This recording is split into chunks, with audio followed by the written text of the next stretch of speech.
Hello, everyone, and welcome back. Or welcome if this is your first time watching this. Today, I kind of want to talk about something that kind of plagues a lot of people, especially their first time, and if they're looking at getting into gun ownership, where they should start and where they should begin. So, I guess the real question for today that I'm going to answer through my continuous rambling and assertive like statement, so I don't want you to make a mistake, is if I had to pick one gun to be my only gun, what would I pick and why? And I think that raises an interesting question. So first, I'd like to talk about the situation you may be in where this is a real question that's going to get asked. One, you are getting into owning firearms. You're trying to determine if being a part of the gun community is for you, and you don't really know where to start. Two, maybe your spouse or your significant other does not like firearms and has made the agreement that you can have one gun. Or maybe three, you're in a place where you can't own a whole lot of weapons, or you're in a place with very strict gun laws, and you're looking for a firearm that, if you are going to go through the hassle, will get you the most.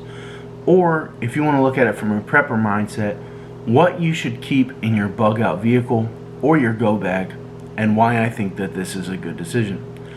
So without further ado, I would like to introduce you to the Browning A5 Wicked Wing. Yes, it is a more hunting style shotgun and not a defensive weapon. More on that in a minute. So some things I really like about the Wicked Wing: it has dual beads, so you can actually see as we zoom in, there is a bead right there, and then there is a bead at the end of the weapon. It has screw-in choke tubes, and it comes with a set of them. The only thing it doesn't come with that I wish it did are thread protectors for a cylinder bore. I'll explain more on that in a second. Mine happens to be a 28-inch barrel, which would be my recommendation if you were only gonna own one weapon. Another thing that I like about the A5 Wicked Wing is I like the adjustable butt pieces that come with the shotgun. I also am a huge fan of the hump. Right? Anyone who's ever shot an A5 or seen one knows exactly what I'm talking about. I'll explain more on that in a second. Now, the A5 comes with oversized controls, such as an oversized magazine release, a very large trigger guard, of course, the golden trigger, and the only thing is the charging handle is not massive, and I found that I actually really like that. So, what I like about this over other weapons: one, you can shoot almost any 12 gauge shell out of this shotgun, from 2 3/4 all the way to 3.5 inch. I understand there are other shells outside of there that I'm not sure if you can actually shoot. I've never tried. It runs a recoil system that eats a lot of weight off of the recoil of a typical 12 gauge. So if you're going to own this, it is very, very shooter friendly. The adjustable choke tubes mean that you can use it for a variety of different applications, be it a cylinder bore, which are available, it just does not come with one, all the way to an extra full choke for your long range turkey shooting or anything of that nature. The reason that I picked this one over all of the other types of shotguns that are available is because of how wide of an application this can be used for.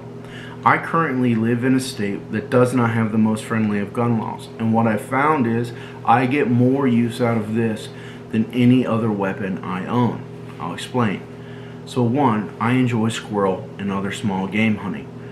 Correct ammunition choice out of a 12 gauge, especially this one, makes it a very viable option for shooting squirrels, doves, pigeons, pheasant, quail, pretty much anything that you could possibly hunt. This weapon will do. And then you can go to larger shells. You can shoot geese very easily because it does take 3.5 inch shells. You can shoot ducks very easily, shoots very well. You can shoot turkey, you can shoot deer, you can bear hunt with it with the correct ammunition choice. What I'm trying to say is you can hunt anything in North America with this shotgun. You really can. You might have to sneak, you might have to get close, and there's going to be a lot of luck that's involved in some of the different game. But the ability of the weapon to take it down it 100% will kill anything in North America. I promise. A 3.5-inch slug will get the job done. What I want to talk about next is how user-friendly the shotgun is. It's very simple to use, very simple to load, very simple to unload. It has very, very similar unloading features to the Mossberg 500. When you push up, so you'll release the bolt, it'll go forward, again, oversized bolt release, push up, and then you can push on the cartridge stop on the left-hand side to allow your cartridges to come out of the weapon so that you can unload without having to do that, cycle your weapon a million times.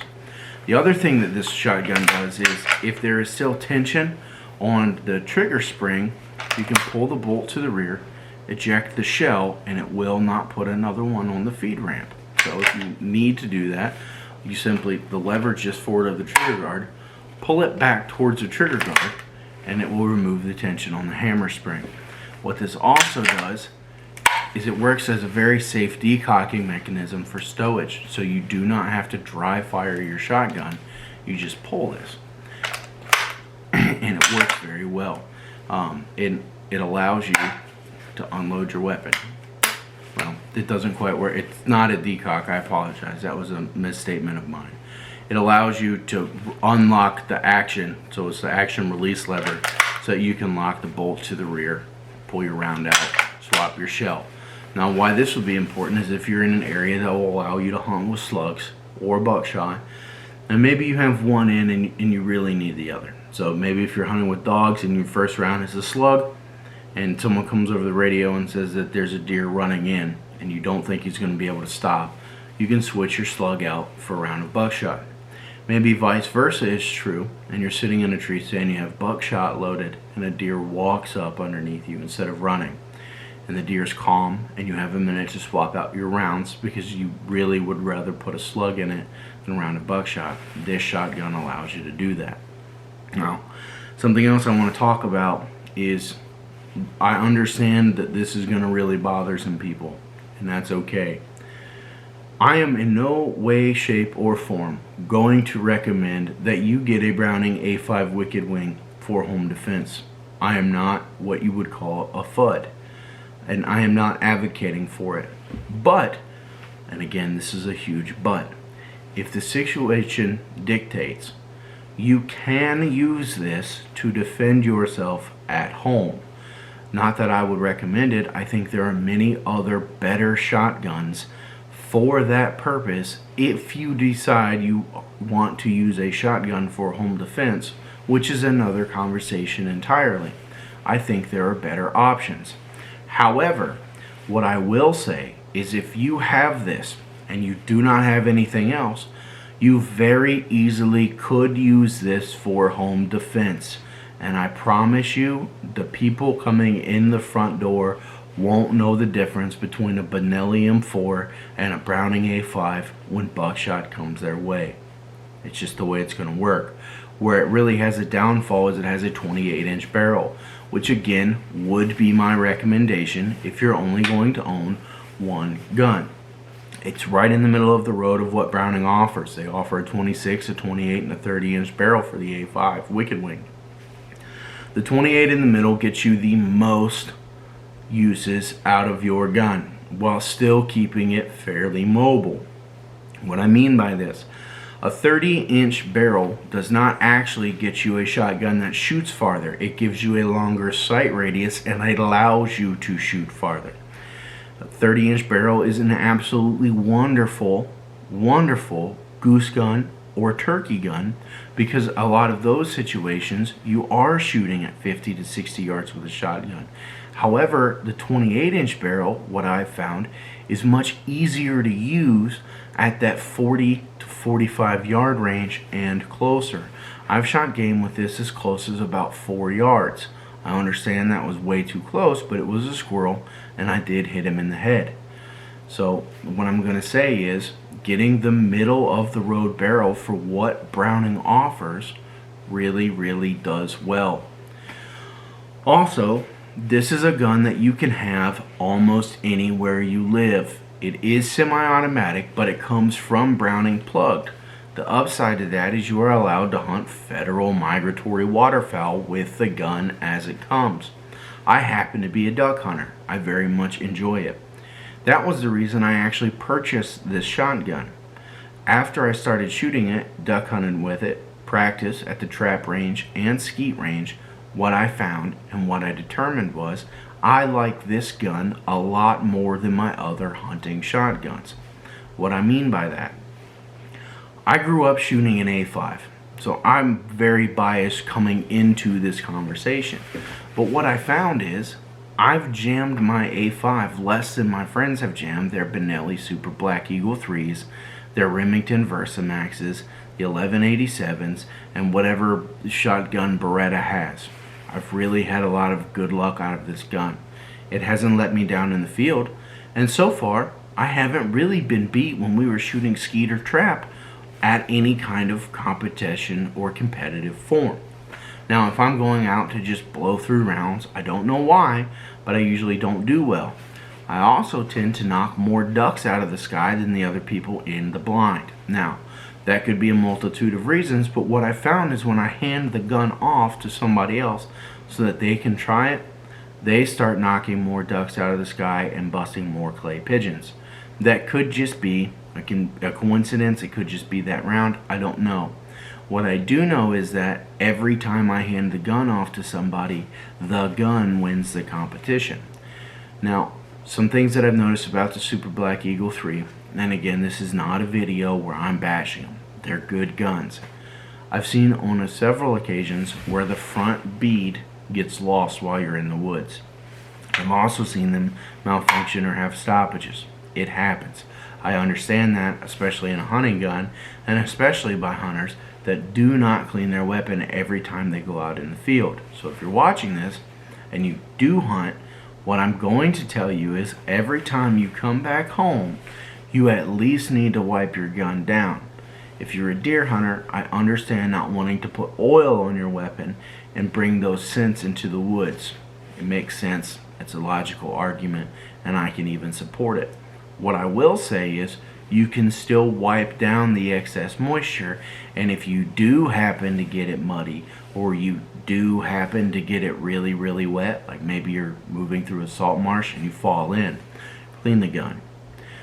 What you don't want to have happen is the gun malfunction while you're hunting and cost you a deer the exact same way that having a little bit of oil on your weapon would cost you.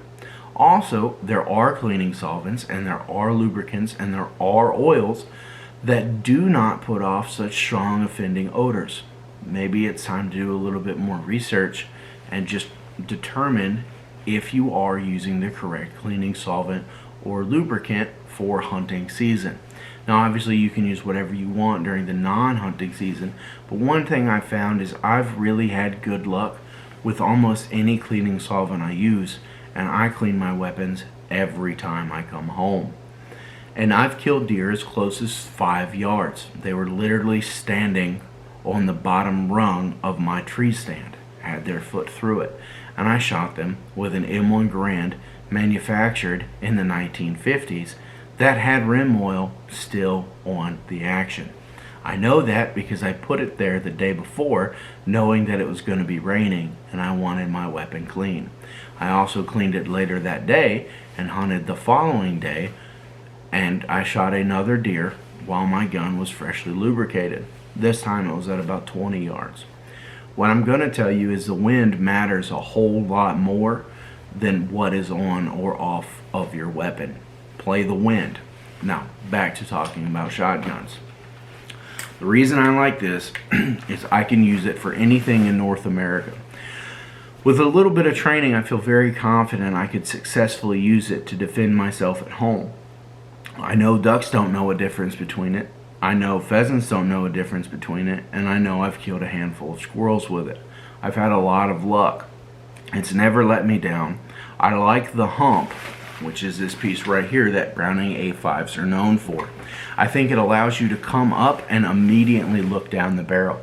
What I found is I'm almost down my sights as soon as the weapon's in my shoulder because of how sharp that hump is. It makes it very easy to get on target and follow a target. I think that this weapon is a very, very, very solid option for anybody who either is looking for a recommendation for an absolutely phenomenal hunting shotgun, or if you are only going to own one weapon, I think this would be the one I choose. The other thing I want to talk about, and I promised I would, in the prepper situation, 12 gauge is one of the most common rounds available in the commercial market. Most people who aren't really gun owners can still dig out a 12 gauge that maybe they inherited, maybe they purchased, maybe they're into trap or skeet shooting, and that's what they have, an over and under very nice Beretta trap gun. Most of those are still chambered in 12 gauge, and you can take that ammo in an end of the world type of situation and use it in a weapon like this. The reason I said if I had to bug out why I would take this one, I'm a hunter. I understand that I'm going to have to eat. I don't have the intentions of hunting people ever. It's not really what I want to do. And having a good quality hunting shotgun that I'm comfortable with really opens up my chances of survival, because it means that I can hunt anything in North America with a very, very small range of shells that I have to carry with me. Here's what I mean. With 5 or 6 slugs, that allows me to kill 5 or 6 deer. I've shot this shotgun out to about 75 yards and found that I can, generally speaking, hit about a softball-sized target with a slug, 3.5 inch. That deer does not go very far in that situation. I could carry buckshot to defend myself against predators or other people in a doomsday situation. And then I could carry a number 5 3-inch load that'll really cover almost anything else, and then carry a couple boxes of regular bird or game or like trap shooting shot for, you know, the squirrels, pigeons, and almost anything like that. What I want to say too is that in a doomsday situation, that number 5 shot could be used to shoot more flying game that you would normally want something a little bit larger in the steel realm, because let's face it, lead really carries its velocity a little bit better. It weighs a little bit more than steel, and you can use it for more stuff.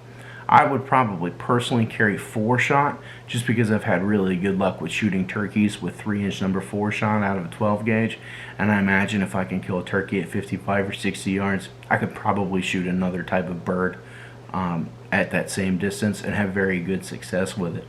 So I think I would probably, in a doomsday type of situation, carry a couple boxes of slugs, a couple boxes of buckshot, number 4 shot, and then my small bird or trap loads, because they have a very, very wide multitude of uses. Again, if you were looking for what type of weapon I would recommend, here it is one final time. Browning A5 Wicked Wing, the 28-inch barrel one that can take 2 3/4, 3, or 3.5 inch shells. They come factory plugged, and then I would get a good sling as well. For any reason. One, it makes it a lot more comfortable to carry. This one happens to have shell loops on it. Again, I hunt, and it's very convenient to carry a few spare shells just on the sling. I normally speaking don't even carry extra shells with me when I go squirrel hunting. Just what's on the sling and the 3 rounds I put in the gun. And I do not want you to think that I'm making this recommendation of, if you can own a tactical shotgun, get a Browning A5 Wicked Wing. That's not true. That's not what I'm saying. And I don't want you to be misconstrued. What I'm saying is, in the event that you can only have one gun, this is my recommendation. And that covers, as a blanket statement, if I could only have one gun, it would be this one, Browning A5 Wicked Wing. Thank you so much for your time. I hope that this video was at least informative. And please, if you saw this video and you would like to make a comment, you are not going to offend me. The whole purpose of me making this channel is to put out information and kind of fill in some gaps that I see people asking or I hear people asking about at gun stores. So if you think that there's one single gun that's a way better choice, please comment what it is, and maybe we can get our conversation going in the threads. The whole purpose of this video is to inform people. So if your opinion differs, and you can express your opinion in a professional, not rude, and not disrespectful manner, I would absolutely love to hear it. If you're going to be rude, you're going to be disrespectful, and you're going to be unprofessional, please just stand by. I will remove your comments from the comment section of this video. This isn't meant to make money. This is meant to put out what I perceive as accurate information and the reasons that I make my choices based off of my personal experiences. If your experiences are different, I would love to hear them. I would also love to hear about your firearms recommendation of owning one gun. Please try and keep it reasonable and keep into consideration all facets of your firearms recommendation. The accessibility of game, the ability of the weapon to take out game, the ability of the weapon to protect yourself from both predators, large and small, and the potential of having to use it to defend yourself against other humans. So if you think I'm wrong or you disagree with my decision, please comment your decision. I hope that this video did its job and was informative to you who might be looking for your first firearm purchase, or what weapon that you believe would be the best one for your needs. Again, guys, this is the Squatch signing off, reminding you to stay frosty.